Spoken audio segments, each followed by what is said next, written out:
Welcome back to FieroCast. Took a month off, so January I had some time to recharge the battery, come up with some great future podcasts, and we've got a great one for you today.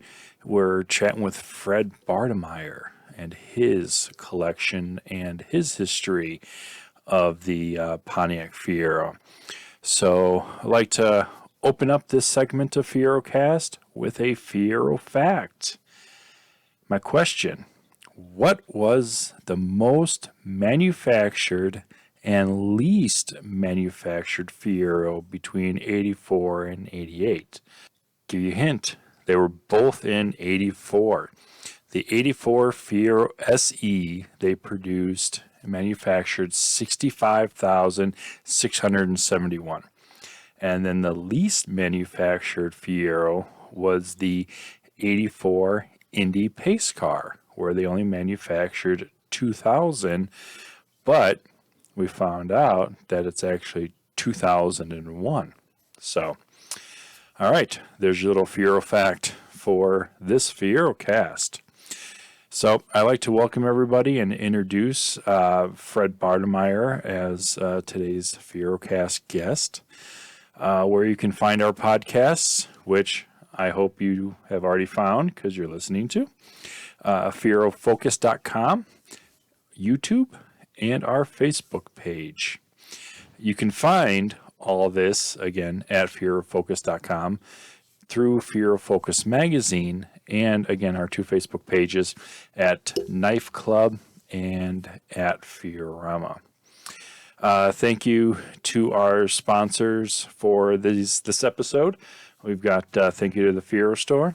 Thank you to Bontour Solutions. Thank you to the Midwest Fiero Clubs. It's great to having you on board, and we always look forward to adding more sponsors. And good thing is, it's free, and I prepare the commercials for you. So can't get much better than that. So, all right, let's heat the engines up and get started.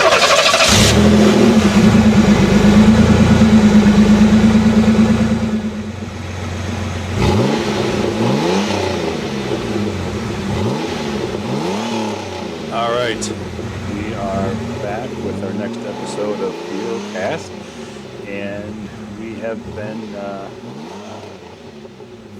joined by, I don't know if you want to call yourself Fiero historian or Fieroholic or, but Fred Bartemeyer. So thank you for joining me tonight. It's an honor. Let's get started because I'm going to pick your brain tonight. Yeah, this will be fun. So before you got into the Pontiac Fiero, what was your main focus?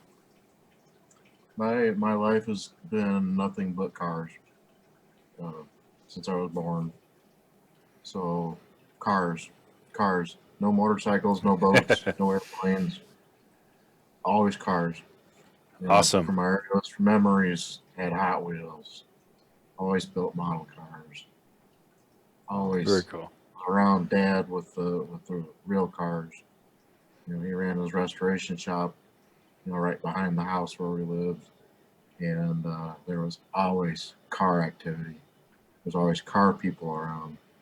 So if it had four wheels on it, it was me. What was your very first car? A real car? Yeah.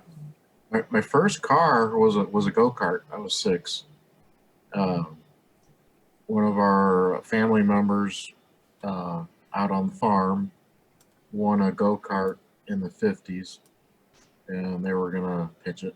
And it was in pretty poor shape, so we brought it home and stripped it down and restored it, put a new engine on it. At the right way at the age of 6, I learned about the mechanics of a four-wheeled vehicle. Wow. And, I still have it. Still have a cart. It shrunk a little. I don't know why. But it's still around, and it looks the way it did when we built it when I was 6. But I put a lot of miles on that little cart. Got pulled That's over by the cool. cops quite a bit because in the city it was illegal to have them. But Really? every chance I had, down the street I went. So I had a rap sheet at an early age. um, But Good. I built a ton of model cars. I had Hot Wheels and Matchbox collections. And a lot of that stuff I still have today. It's just things that are part of my past that hard to get rid of when you spend so much labor on a model car to make it look real. It's just hard to throw that stuff away. So it's Yeah, all here. I think my very first one, I when I thought of a model car, I actually built it and I played with it and it broke. Right. And then trying to put it back together, I'm like, yeah, Yep. I already put it together once. And then being the dad's shop was, behind the house, it was always very convenient to run out the back door and go out see what dad was doing. And a lot of times he threw something at me and said, "Here, kid, you know, sand the paint off of this or clean this up." Or so what it boiled down to is when I was about 7, I got my own toolkit because I would get into dad's toolbox and he needed it for business. And so it worked out that I had my own toolkit. That's awesome. Yeah, yeah. So like I said, it's been from day one, high exposure to automobiles, and that wasn't just from my parents; it was from my grandparents, and we were always involved in the car club. So all of our events in the summer times and warm times were going to car events, drives and meetings, and so there's always an overabundance of automotive activity. That's kind of what I've just as I've been doing these Fiero, it's what I've kind of heard is that it starts with the parents and the grandparents and the great grandparents, and it kind of works its way into the bloodstream of the youngest, and it's what happened with me. My my grandfather had Model A's and Model T's, and I loved what he did with them. He would take them down to the uh, uh, basically restore them from scratch, Yeah, and there's yeah, parts every all in nut the and bolt. garage. Yeah, And he kind of taught me the respect of cars and how to sure. respect them and stuff like that, Yeah, and and the maintain thing them. of it is when somebody pours their heart and soul and labor and resources into a project like that, it takes a lot of effort Mm-hmm. to sustain the entire project. And as a kid, I saw several, dozens and dozens and dozens of cars that way came in as a whole car, ended up nut and bolt, every nut and bolt taken apart and then going out as a show car. And that was my early exposure, was getting used to that, seeing that every day. Yeah, and again, same, and just the awe of the cars too, and Mhm. just if I had the manpower and the will to completely restore mine, I think Mhm. I would. Um, Right. I mean, I give Nick DeMonte a lot of credit for Sure. taking his '88, and Oh, absolutely. I mean that's passion. So Yeah, and when you talk to Nick, it's the same thing. You can tell that he's got a lot of heart and soul into the hmm car. The discussions are a lot deeper uh, with him than normal. You know, the person that just buys a car and has it, and maybe does a little bit of maintenance here, but when you completely restore a car ground up, it's a lot more involved. exactly. So before, or have you always been involved with the Fiero? But what was your kind of main or other car that you maybe wanted to have collect, or what Uh, were you into before the Fiero? the family's always been Chevrolet, but my grandfather was Ford, And so we have some Fords, old ones, you know, pre-war Fords. And then the rest of the family was a mix of everything. So as a kid, I remember family get-togethers at Thanksgiving, Christmas, that was always the banter back and forth about Ford versus Chevy, jokes and shenanigans of that sort, and that was just normal talk at the family dinners, family reunions and picnics and whatever. It was always a joke about a Chevy or a joke about a Ford, but my family was always GM products. We had about everything you could think of, other than Chevys, but the brunt of it was Chevrolet. And when my dad's collection was in full swing, uh, probably 90% of it was Chevrolet. Wow. What was the But okay? then came that Pontiac Fiero. If that Fiero would have been a Buick, that would have been a Buick guy. If the Fiero would have been an Oldsmobile, I would have been considered an Oldsmobile guy. But the Fiero was something special where it didn't matter what make it was, it just happened to be Pontiac. What was the turning point that got you involved with the Fiero? 1984 Indy 500, seeing that Fiero out in front of those Indy cars and hearing the audio on TV, that was I gotta have one. That was the moment. Up What until then, I'd been following the magazines and the newspaper articles, and so in 1984, I already had 6 years exposure to this new P car, and I just completely followed it because at one time, we were getting all the major automotive magazines. It seemed like every day we were getting a different magazine since there was such a heavy car influence. And every mhm. Fiero article that was in those magazines I saved, it was fall of '78 or so that I remember seeing the first little blurb of Pontiac's think about this P car. That's I think that's funny because the public didn't see it until what 83, but it was in the minds and of GM back in 78. Do you think it could have come out any sooner than 83? Well, it was originally slated for 1982, but delays, cancellations, this, that, and the other thing, engineering delays. You know, I think that we were pretty fortunate it came out in '84 because it could very easily just skated along.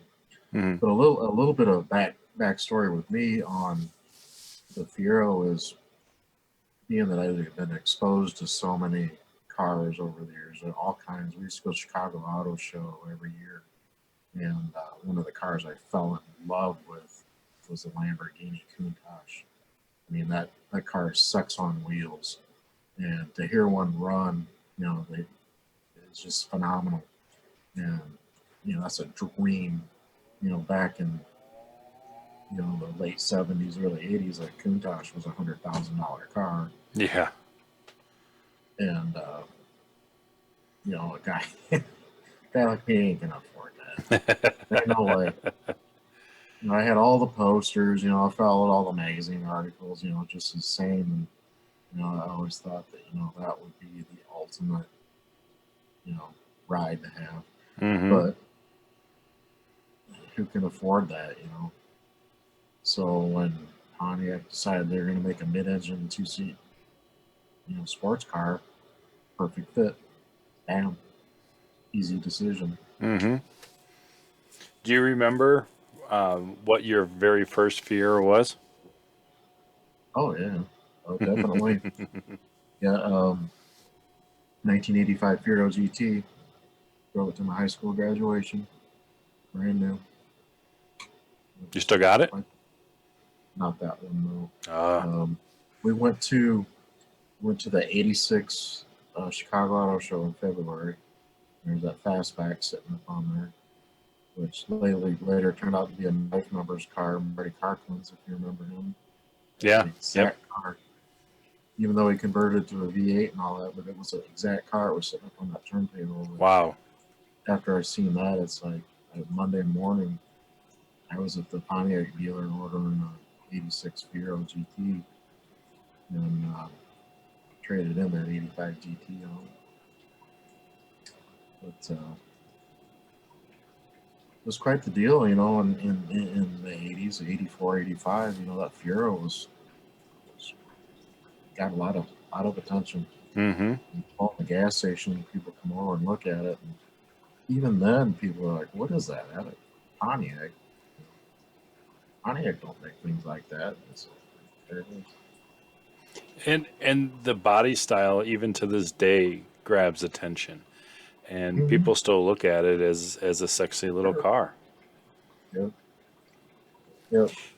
But you know, I was 18 years old, new Fiero, and I got a lot of crap about it must be nice to have dad buy you a car, and it's like, oh, no, you don't understand. This is all me, you know, and a lot of grass cutting money, a lot of, you know, grandma's money that I saved over the years, you know, for Christmas. And I actually, you know, working in dad's shop, I got a wage when I did legitimate stuff on the customer cars. But the older I got, you know, the more money I made. A few odd jobs here and there with the car wash. Mm-hmm. You know, it's all my money that went down on that first bureau, and you know, it was kind of disheartening to have people say that crap to you, but you know, it's part of the game, I guess. Yeah. So, before we kind of really get in deep, you know, you've got a pretty good collection, and your mom has a great collection as well. What are some of the ones that stand out? I know at the Heartland show, she brings out her car and gives rides and stuff like that. And Yeah, yeah, that '26 Ford Model T is the family heirloom. The car's been in the family since the '40s. But my grandfather, when he was 14 years old, um, his dad, my great grandfather, owned John Deere dealership in Atkinson, Illinois, and he worked in that shop to pay for that car. His dad traded farm implements to the Ford dealer so that he'd get the car, and he had a '26 Ford Model T, brand new. But when the Depression hit, you know, he lost it. So, you know, fast forward to almost mid-war in the '40s, he found a car that was identical to what he had, and brought it home, and restored it. And my mom's connection to that car is, as a young girl, she helped her, you know, her dad restore that car in the late '40s. So she's got a personal attachment to it. mm-hmm. Car's been in the family. That car has been in the family since. Wow, that's cool. Yeah, Um, I got to Amy and I got to ride in it. I want to say probably 2012, the Heartland show, mhm, 2012 or 2013. mhm. We got take a ride in that, and it it's you couldn't tell that you were in there because it was a very smooth ride. I mean, it's you can definitely tell it's very well kept. Well, a Model T, the only way you learn how to drive it is experience. You can't just get in it and run with it like a new car because it takes a feel. And the thing about old cars like that is it depends on the day. One day they can run smooth as silk. The next day they can run to the point where they don't want to run. Mm-hmm. And the old rule of thumb with the Model T is if they ain't running right, put it back in the garage and wait till tomorrow. And 9 times out of 10, it's true. Because everything's manual. You got to adjust everything manual uh, as far as the engine operation. And you got to set your own timing and manual throttle on the column. And it takes an ear to listen to the engine to know what is right and what's wrong. So when you're driving it, you listen to that exhaust note, and if it don't sound right, you get a feel for what sounds right, and you adjust accordingly. But the weather has a lot to do with it. Mm-hmm. With those old cars. And I just can't imagine having to depend on that stuff, back in the day to get to work and so on and so forth. And I can imagine there were some days where it really affected your normal routine. Oh, especially if it's cold and in the teens or even below zero. I mean, yeah, probably wouldn't even Well, want to start at that in rate. that era, they didn't have antifreeze yet. It was alcohol-based coolant. So every night, as normal, you would drain the coolant, and then you would drain the oil and take it inside and set it next to your stove to keep it warm. And then every morning you put it back in. Can you And that imagine was, doing that now? you know, yeah. That's the beauty of a Model T is it's fairly easy to work on. I mean, it's a owner's vehicle where the maintenance on it is fairly simple. Hmm. It's fun though, really fun. Yeah, And then, and you know, thanks to your mom for bringing that out at the Heartland shows too. Just because great piece of history there, very great piece of history. yeah, yes, definitely. But her house, her cars, we've got a '61 Corvette that parents bought in 1970. Former drag car, wasn't in very good shape.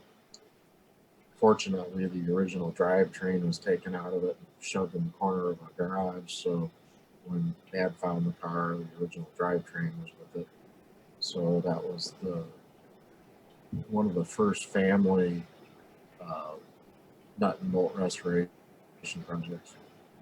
That car ended up going through the NCRS Top Flight Awards, Bloomington Gold, Wow, what top top award is there. And I went through all that certification. And, the car's been done since 1974. wow, Sits in her basement. Beautiful little car. And she has a '72 Monte Carlo that she bought new. It's got 31,000 miles on it. It's all original, unrestored. Original tires, original exhaust. Just beautiful. It's a black car. And it's like brand new. She's always taking care of it. Always exactly the same stall in the garage at the house. And in '86, she bought a Corvette convertible pace car.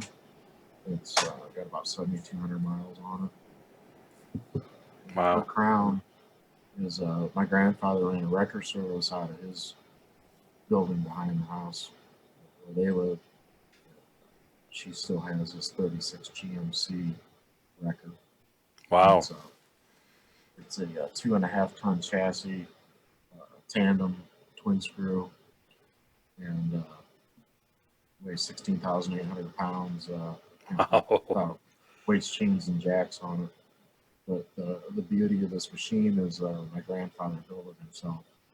He was a bulldozer operator at a strip mine, and they wore out coal shovels continuously due to the amount of volume they were putting out. So he'd take all these components off these coal shovels, these big winches and booms and so on and so forth. And he built the wrecker body on the back of his truck.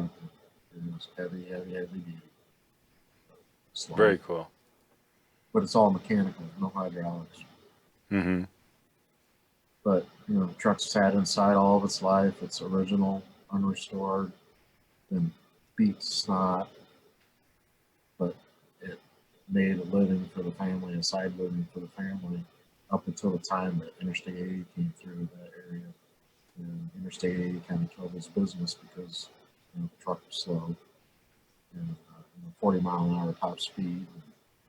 There's other record services that started coming in with modern equipment. And when hydraulics came in, it completely killed them. And that was the end of the business sometime in the early '80s. That's a big truck. It's neat. When I stand in front of it, the top of it hits at eye level. It's just one of those things. And we have the 78 Suburban that Mom and Dad bought in. Everybody should know that from the past Fiero show. We used to tow the trailer with that. Mm-hmm. Continuously.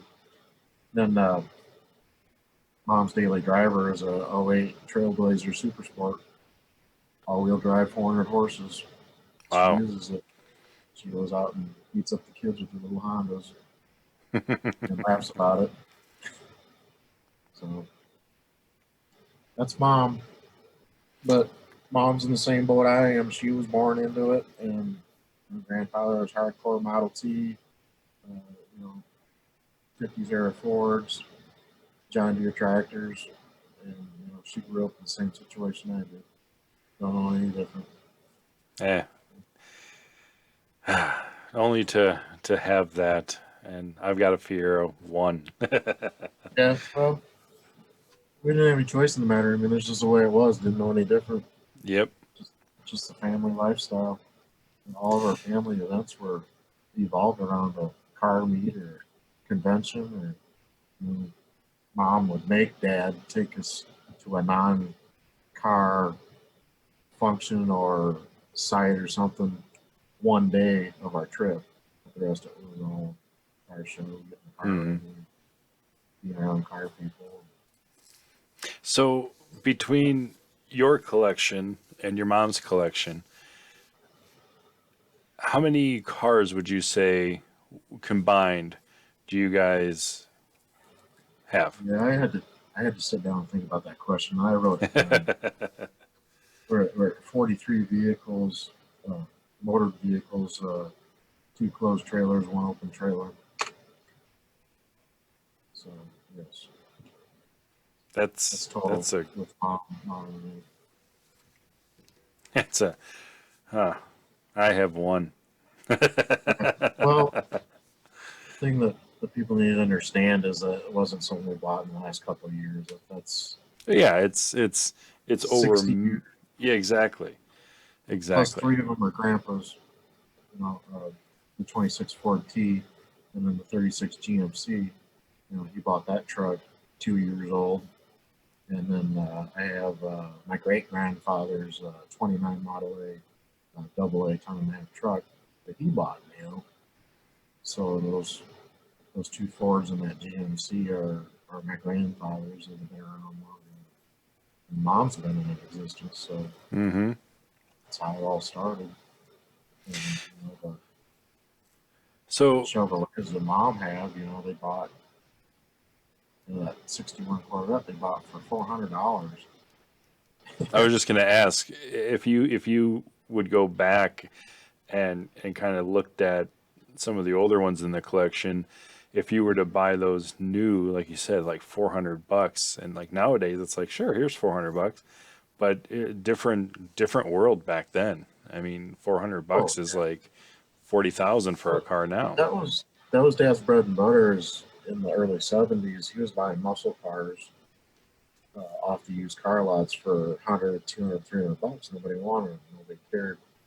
And now, them silly things, on 50, 60, $100,000 in the original shape. And it's like, Mm-hmm. that stuff just laid around the driveway at the house all the time. You fix it up a little bit, make 50, $100 on them, and back then, $100 was the monthly grocery bill Yeah. for a family of 4, and that's how we kind of made some side money.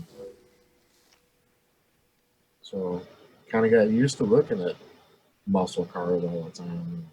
They're just common things, and my brother and Dad's customers were Corvette guys, so if I could count on how many Corvettes running out of that garage over the years, I can't remember half of them. But Corvettes, just to the point where, hey, another Corvette, whatever.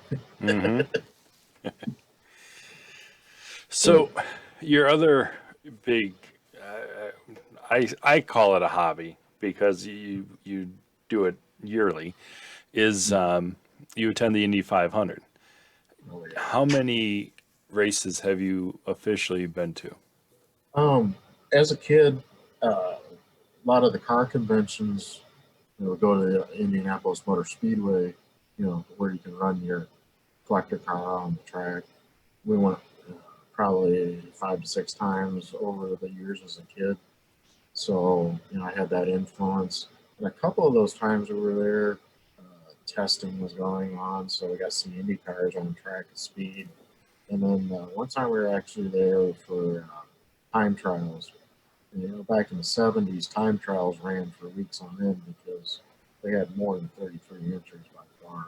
Mm-hmm. And happened to be there for a car event while that was all going on. But my first legitimate Indy 500 was 1989. I was up in Michigan going to school, college, and a couple of my roommates, when you're in the Detroit area, there's car people. They had tickets, got free tickets from somewhere. I don't remember where, but we drove down. And we were more interested in partying on the north side of the track, but we did go to the Indy 500, and that was really cool. To actually see it happen. Mm-hmm. And that was the year that the '89 Trans Am was out there, and it was kind of cool to see the Pontiac, and it kind of took me back to '84 when the Fiero was going on that, and watching that on TV. But through my Fiero research, we made friends with the curator of the INS Museum, and in 2000, he gave us free tickets. And his free tickets were good ones. They were right up next to the pagoda. Wow. Right behind pit road. And 2000, and then I went 4 more years by myself. Well, me and my best friend.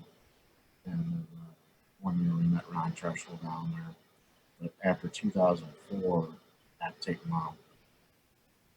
She said, you're taking me now. We've gone every year, with the exception this year. What's the experience? I mean, It's something else. seeing these cars fly past at 150, 200 miles an hour. I mean, that's that first lap. They're full bore. It's usually about 230 mile an hour, approximately. Some years faster, some years slower. But that start lap, when all 33 cars are all bunched up right together at full speed, it just raises a hair on the back of your neck. And the sight, the smell, you just can't get it on TV because they are going by so fast that it's a blank. And you get some good neck action, that's for sure. Mm-hmm. But that experience, for a car guy is something else. I always tell my friends, you got to go once. And some of them I have, they don't go once, they go again and again and again. And just being around that, everybody's there for the race, especially up where we sit. I finally got tickets up close to the pagoda as permanent tickets. And everybody sits around us has been going multiple decades. Mm-hmm. And just talking to them. And I've made a lot of contacts. I've come up with a lot of pictures from the '84 race just by talking to people that sit around us. That's cool. You Now, get a little bit different perspective of personal photographs, versus the pre-made press, mm-hmm. staged photographs that you're used to seeing everywhere. You see stuff that you don't really want to see. But yeah, definitely a good time, and we will continue to go until we can't go anymore. That's cool. That's cool. And just the experience to see something like that in person is just in awe too. I know we're gonna talk about it a little bit later too, but you had a experience back in 2000 and was it 2013, when the 30th anniversary, and you got to drive the number 3 pace car with John Calley's. With John Calley's in the Yeah. What was it like bringing that car, in essence, back home to that track? that day, that hour that we were out there, is one of the pinnacles of my Fiero experience. And like I said, the 1984 Indy pace car on track, that was my decision to buy a Fiero. Well, here I am sitting in one of the real pace cars with John in the passenger seat. I tried like hell to get him to drive, and he wouldn't drive. He said, "Your car is way too pretty. I don't want to hurt it." And it's like, John, you're not going to hurt it. You drove the race, and he goes, I just would feel so guilty. And I'm like, John, I'm not going to lose it, but I couldn't get him to drive. But that would have been really cool to have him drive. But when we were on track, we got 4 laps that day, which was more than the rest of the group. But John, the more he sat on that track, the more he talked, and the more he remembered. And he was just spouting stuff off like a 12-year-old schoolgirl. Tales about that day of the race. And it was just something else. I mean, that is a day that I will never forget. And unfortunately, at the end of the day, we had the photo shoot out on the front stretch. And to get that photograph with me in the car and John there, you know, I got that picture on the wall. And I look at it every day. Just every time I look at it, it's like I was one lucky boy that day.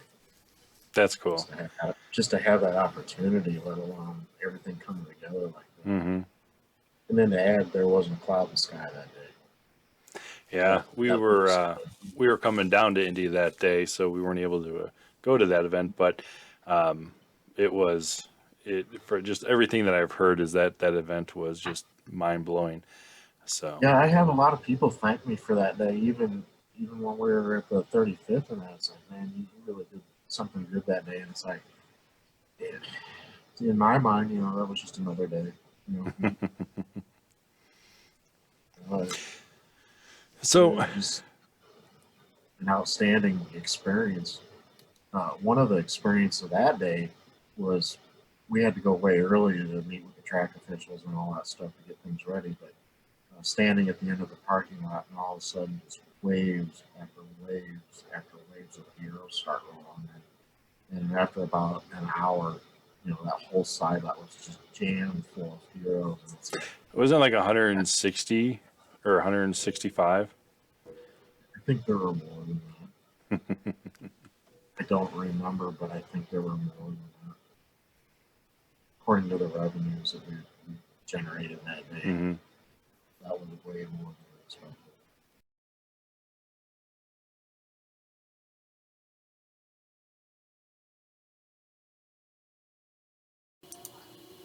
All right, we're just going to take a quick little break here. We're going to hear from one of our FieroCast sponsors and see what they can do for you.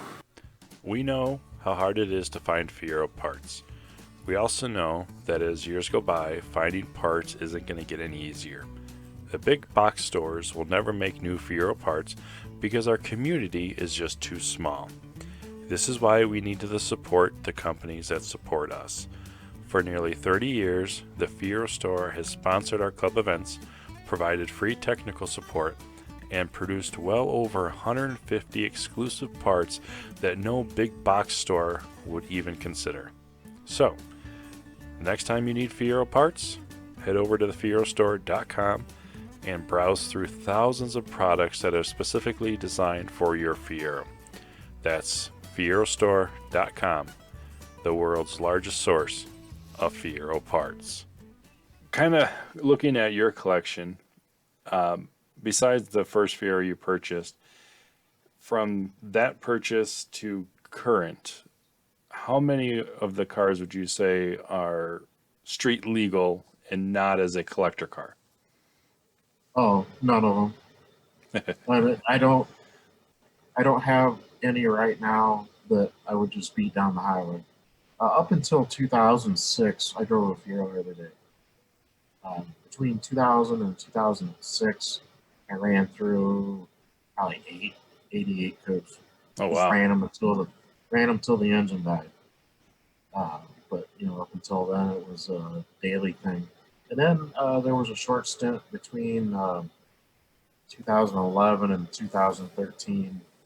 We had a Nuts 87 GT running. We drove that quite a bit too. But currently, as much time and resources I've put into the special cars, the driver materials kind of went on the wayside, but I'm not done with them yet.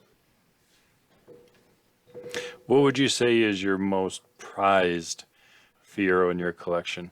That's an easy one. Yeah, that Indy pace car, the PPG pace car, is the pinnacle. It was the car that I've always dreamed of. I saw that car at the Chicago Science and Industry Museum back in 1989. One of those things that to obtain that car, and that's it. That's the best I can do. I got my engine conversion. I got the custom car, but it was all done by Pontiac, PPG, and it's got a strong documented history. So it is the one that I guard the most. That's awesome. I had the excitement of joining you and a couple other members from N.I.F.E. I think it's almost 10 or 15 years ago now. You invited us to join you in after hours at the Signed Industry to look at and kind of start documenting the number 3 pace car. That was 2006. Wow. Yeah. And it was late. It was like November because it was cold out. I remember that. How did that come about? And what kind of made you want to review that? Talking in the Fiero community, through the years, it's been a point of contention. We always knew that the Indy Pace Car number 2 that John Callers actually drove for the race was still IMS. And we knew that GM in their special vehicles collection, the Pontiac special vehicles collection, they had a pace car. But we knew that there were 3 made, and nobody could seem to come up with a record of where that 3rd one went. A lot of speculation, a lot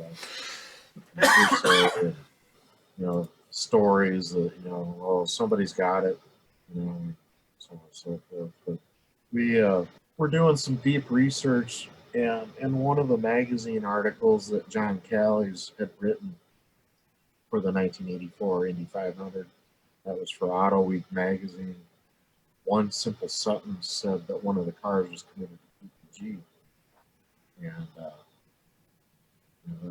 evoked a thought. And in Gary Witzenberg's book, there's a picture of a PPG pace car. It looks just like the Indy 500 version, but it has the PPG graphics on it. And we got thinking, and at that time, not a lot of information available. We had a speculation that the possibility of that Science and Industry car was number 3. So that was the purpose of going and looking for it. That was a story in itself. The original curator of the Science and Industry Museum invited us up, told us that we could open the car out, take all the pictures we wanted, whatever we needed, had full access to it. And we made an appointment, made a date. In the meantime, he found another job and quit and went someplace else. And the new curator wasn't so keen on us climbing all over the car. So when we got there for that viewing, we were met with a somewhat disinterested intern that took us down to the car. And first thing she told us is, you can look in the glass cage, but can't go past the door. We don't want you in the glass. And that was pretty disappointing, because at that point, our trip up there was wasted, and there was no way that we could, verify what was going on with the car. The 2 deck lids to verify what it had. But wasn't that the same time that you noticed that the model year that they had listed on their plaque was wrong about the car Yeah, too?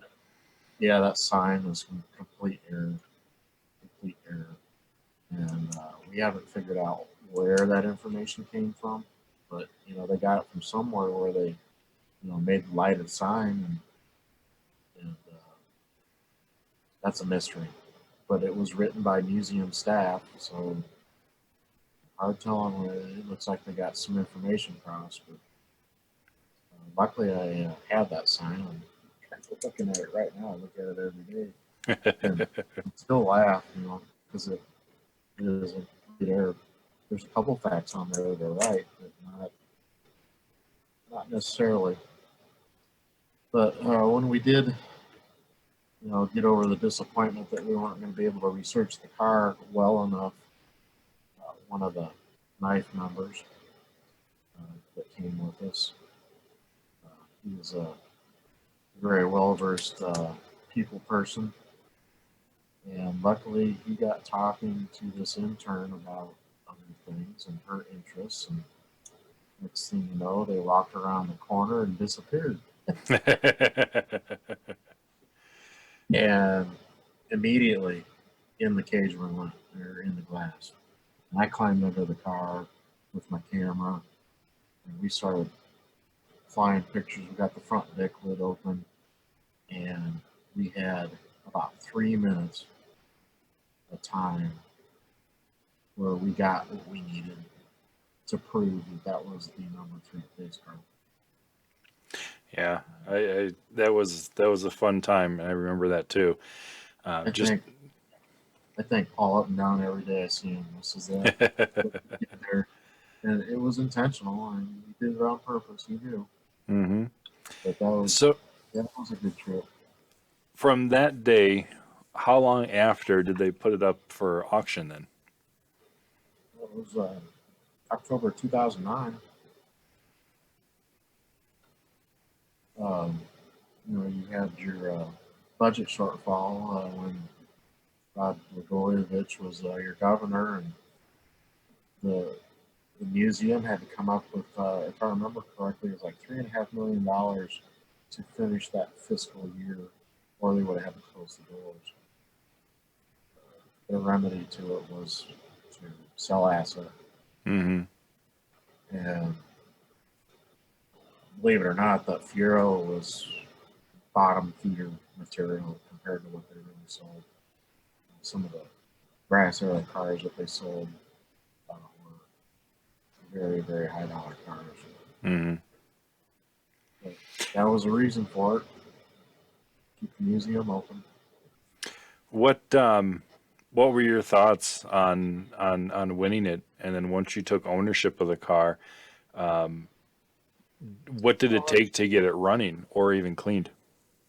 That whole scenario is dream come true material. I mean, I knew what it was, and after we had figured out that legitimately was the pace car number 3, the research that we did between me and Ron Trushell, the documentation started coming out of the woodwork. We started talking to people. This guy knew that guy, and diving into the ranks of Pontiac Motor Division. We met a lot of people that were involved with that car, and some of the pictures that I showed them, confirmed that that's it, that's the one. So knowing that, damn, here, winning the auction, now I have Indy Pace car number 3. So, that reels back to the watching the 1984 Indy 500 and saying, I'm buying a Fiero after seeing that. And then now, fast forward, now I have one of the cars. So that was a very exciting time. It was a milestone in my personal, not only car collection, but personal life. That car kind of defines me. Everything about that car is hmm what I like. So I got my engine conversion, I got my custom car, I got the history and the prominence of what that car did. And, ever since, I got boxes and boxes of documentation and pictures. There's actually video on YouTube of it racing IndyCar races, and Oh, wow. it's just what I'm all about. You know, that's what I grew up to do is have the cool cars and have the documentation and the proof that it is what it is. So, but the auction itself was aggravating. I really should have went out to Boston to bid on it, but I did the telephone bid, and I'll never ever do it again. That was very aggravating. I wasn't right for a couple hours after that all happened. And the whole aspect of the hammer price of 65K, that took me back a little bit. It's like, oh, now what? Because that was a lot of money, you know. And, but like everything else, then I had a goal, so worked a little harder, worked a little more overtime, be a little frugal with your money, and it all worked out, man. And I still look at that car and just beam because the car's so pretty. And then every time it starts, the hair on the back of my neck still stands up. Hearing the rumble of that SD4 and the smell of the race gas and the sights and sounds of it. The car's not very well refined, and Mm-hmm. it rattles and vibrates, and just like a race car. And, it's just a joy to own it. Did it start right up, or were there some issues No, when you got it? no, that car hadn't ran for 20 years. It was donated to the Science and Industry Museum in 1989, so it was 20 full years of sitting in that museum, and that museum didn't do anything other than uh, maybe dust the outside of it. But in that glass cage, they had a air ionizer to keep the humidity out of it. But what that causes is that any dust particles in the air stick to the surfaces. So when we got that car home off the carrier or off the transporter, opening up those panels for the first time, uh, you couldn't really define that there was an engine in there. And it was so caked with ionized dust that there was areas where it was 4 inches thick. Oh, wow. And my mom had a fit. She says, "You paid all that money for that." It's like, no, hold on. But yeah, that was a challenge in itself because we didn't know what was under it. You don't want to disturb original uh, patina and so on and so forth on a car like that by going in there with a pressure washer and just nailing it. So it was quite a tedious clean to get down to the original finishes. But well worth it once we got there. But once again, Cool. that was a family effort. Mom was over here cleaning the dust, and then that was out cleaning the dust.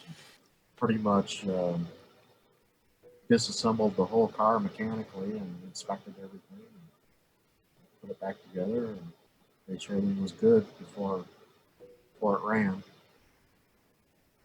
But that was also a neat aspect on my part was the fact that again, this is a Pontiac experimental car. Seeing all of the engineering markings and all of the uh, paper tags and the aluminum tags and project numbers and all that stuff that are on the car. It was well worth the effort to take it slow and go careful with it. Very cool. Very cool. After you got it all cleaned and running and kind of got everything diagnosed and stuff on it, you had the opportunity to take it out to Hershey and have it displayed at the museum out there. What was your feeling of that and the magnitude of that display? Well, it definitely got a lot of attention because it was different than everything else that was there. And then you throw on the aspect of historical documentation that goes with it. You know, thanks to you helping me make the storyboards that exploit the history of it. It did get a lot of attention. There were a lot of comments, positive comments, Mm-hmm. and, the compliments were quite frequent. So it was nice to put that car in that kind of exposure. Because at the time, you know, the AAC museum was putting about 200,000 visitors a year through the front door from international tourism and so on and so forth. Mm-hmm. So yeah, that was a good experience, and I was happy and very proud to let them have it for 8 months. But that was aggravating on the other hand because they had hurricane, flood, and there was another event all at the same time while the car was out there. And at that point, you're like, it's never leaving my house again. Well, luckily we had friends close that were checking on it, keeping it. We got a What family friend that lived close, and he was always over there looking at it. So. Nice. What are some of the other cars that you have in your collection? My very first car, 14 years old, Dad bought me a '66 uh, Chevrolet Nova, and that car came to the house on a record. It was a $50 car. At that time, I was 14 years old, so I'd already been doing restoration with Dad, you know, spraying paint. I was very proficient with spraying automotive paint at that time, and you know, the mechanical knowledge that was required to restore a car. You know, I already had that, so you know, he felt it was time. You know, I got my learner's permit, so he says, "Well, here it is, kid. So if it sits on the driveway and you don't touch it, we'll get rid of it. But if you build it to what you want, you know, it's your car."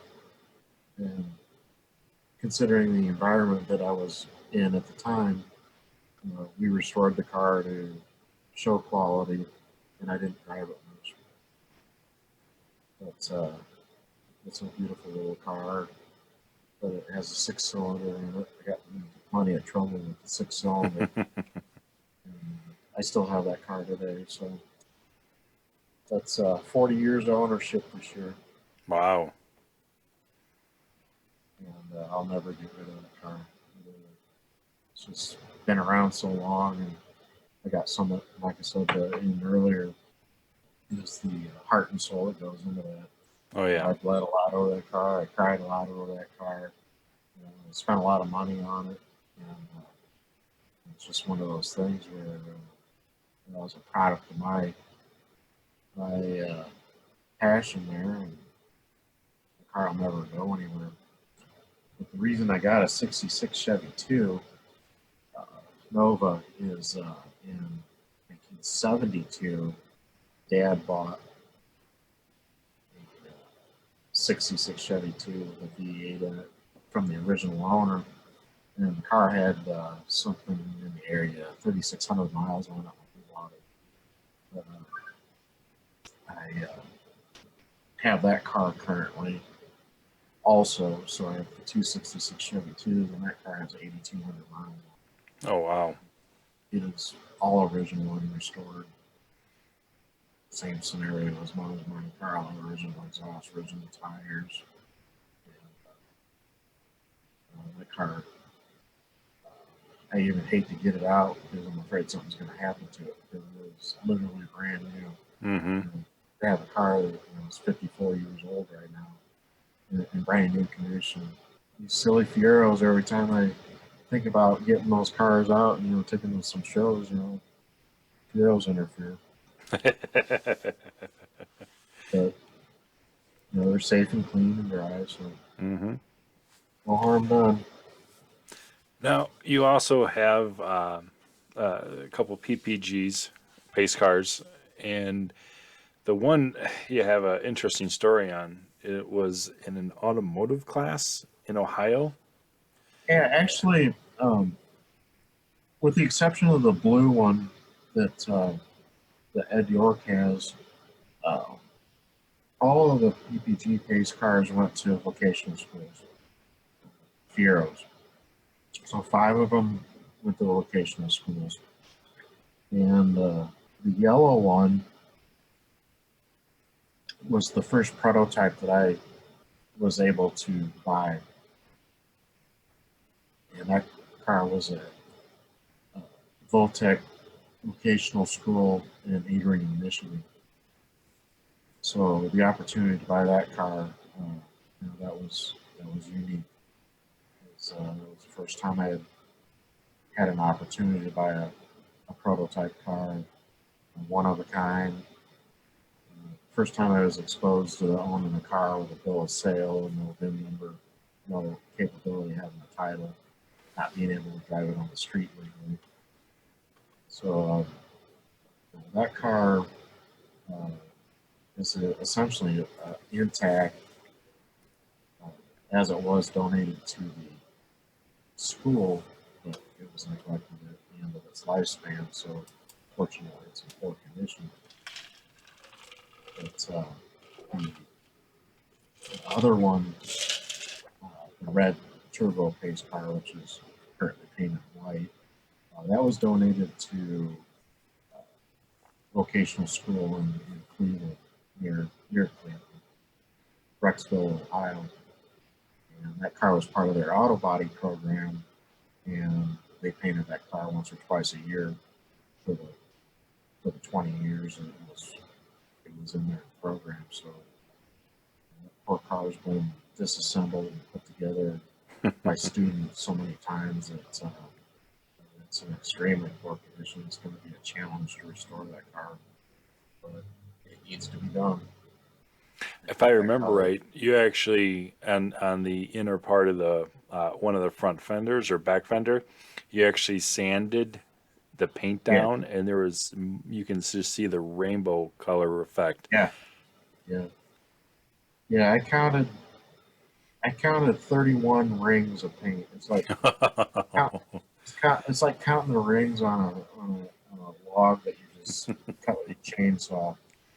But I had to sand down to the original paint and get under the original paint to the original primer. Uh, Through my research, I met the guy who painted the car originally, and he painted so many cars over the years he couldn't remember. And he asked me, he says, "Well, get down to the base and tell me what you find under the red. Is there?" He gave me several different scenarios. Well, as it turned out, uh, that car has white primer on it, and there's a white pearl tint coat under the red. And he needed to know that. And he says, "Well, I'll look in my paint inventory and see what I got." And at that time, I didn't think nothing of it. Who in the world would have 30-year-old paint? So he calls me up one day and says, "Hey, when next time you come up, you need to stop seeing me. I got your paint." I'm like, "What do you mean you got my paint?" So I got 2 extra gallons of that paint from when I sprayed that car. So he says, "I'll explain it to you when you come up." But at the manufacturing level of paint, it's not like the automotive refinish that you're used to using in body shops. At the manufacturing level, that base paint was the pigment, and then you've got to add the chemicals to it to make it sprayable paint. So that's why he still had it. But he had the 2 gallons of the original paint. Wow. It's called Fred Red, ironically, but the reason it was called Fred Red is Fred Rue was the executive vice president of PPG, and his duties were to administer the IndyCar World Series sponsorship. and they named that red after him. Interesting. But the cool thing about that paint, when it is new, is it's bright red in the sun, and on the shadow side of it, it's blue. Oh, wow. It's like a real dark blue, and it's the weirdest thing you ever saw. And that was just a paint method that they were experimenting with, but by spraying that red pigment over the top of the white primer and the white pearl paint, it reflects a blue cast when it's not in direct sunlight. Interesting. That would be neat when that's done again. So But you said there I was. think that car next to the purple and white PPG base car would be the next most significant car in the collection, Wow. because it's got a Pontiac experimental drivetrain, and it's got the 3-liter turbo in it, and that's an experimental drivetrain that came right off the proving grounds that they were intending for future Pontiac offerings. You know, 6000, the Bonneville, Fiero. So it's Very got cool. the V6 in it. And, conservatively, it's supposed to be 240 horses, but it's pretty strong on it. So you said there were 5 PPG pace cars, and currently Ed York's got the blue, you've got the red, and you also have the There's six yellow. total. Oh, 6 Yeah, there's total. 6 total. GM So, got one of them. That was the blue one. But I got the yellow one and the red turbo car. There was a garnet red one to Sheboygan, Michigan.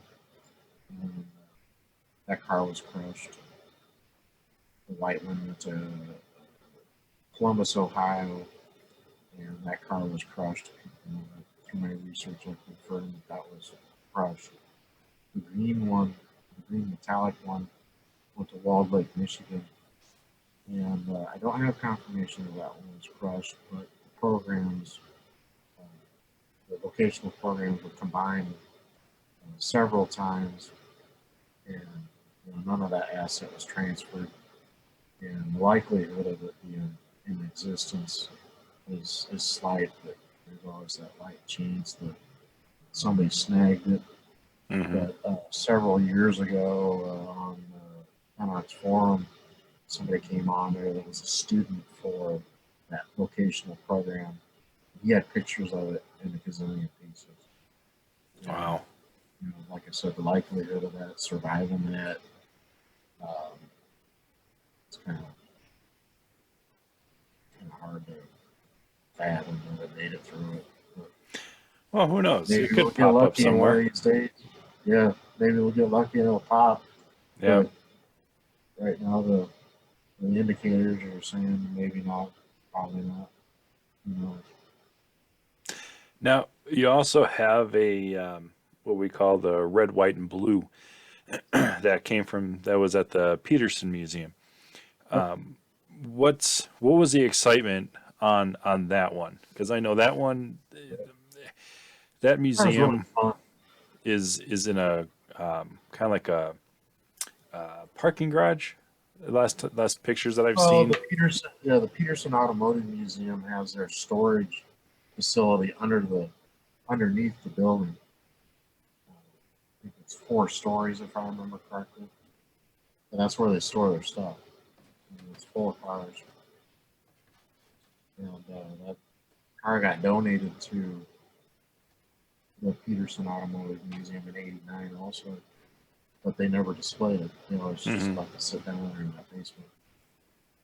And once again, the museum wanted money to uh, remodel the museum and up the image of the front facade, so on and so forth. And their remedy to that was sell asset. So, being that the Fiero hadn't moved or driven or been used or displayed, they decided that was part of that auction. So I flew out to out to Hollywood and went to that auction. And luckily, that one wasn't very expensive.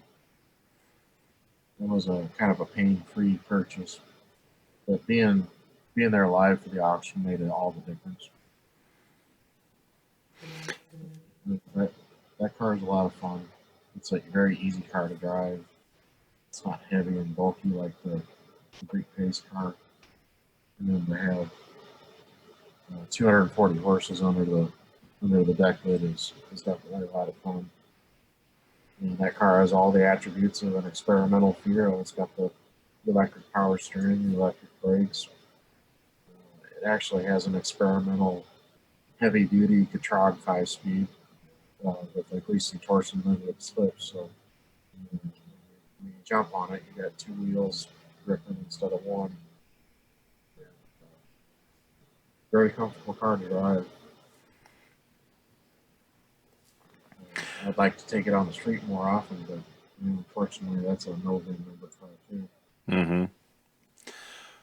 What would you say from day one to now would be your must-have in your collection? Come on, that's an easy one. 90 Euro. I would jump through hoops to have that car.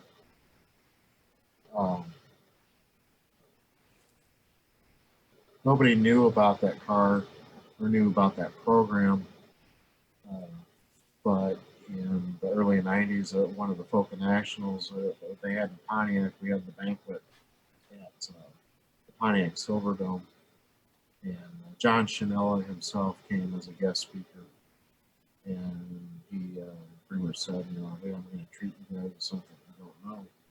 And he started popping photographs of the proposed 90 Fieros, and it was love at first sight. Just an incredible deal. And then in 2002, I got a glimpse of the car up at the storage building, but I didn't get a chance to go look at it. And I saw it in the distance, like, holy crap, there it is. So in 2003, when we had the 20th anniversary, and that car came out of the trailer, it was just something else. It was a sight to behold. And that was the first time that the public / Fiero enthusiasts had the chance to see the 90 Fiero. What was the reaction when everybody got to see it? I had a crowd all day. We had to pull the crowd back while they were unloading it off the transport so that you get it off the trailer. There were that many people there. But, the end result is I got to spend a lot of time with that car, and at the 25th, they threw me the keys and said, hey, just keep it in the parking lot, but take her around a little bit, give your friends some rides and stuff. So That must have been awesome. I consider I own that car from hour. What But so we had to take it back to the transport because it started stumbling because it was running out of gas. what besides the 90 prototype, what else does GM still have? Well, they had the first car built, the number one. That was the first pilot built car. Built on January 16th, 1983. It was the very first one. That car took almost 3 days to build as they were going down the assembly line, evaluating assembly processes and so forth. And then they have the number one Indy Pace car, which is fully restored. It's not the original car. And then they have the final 86 turbo. It's got the 2.9 aluminum turbo V6 in it, and the 90 Fiero. So there's 4 left, and more than likely we'll see them in 2023. Awesome. You heard it here first. Well, that's what the plan is. You know, we our plans will include the capability of GM being able to bring the cars out in a non-obligatory situation. So, Nice. Very cool. because it'll be the first time that a lot of people have seen those cars, and it'll be the first time since 2008 that I've seen them, Mm-hmm. with the exception of the first one. Yeah. Yep.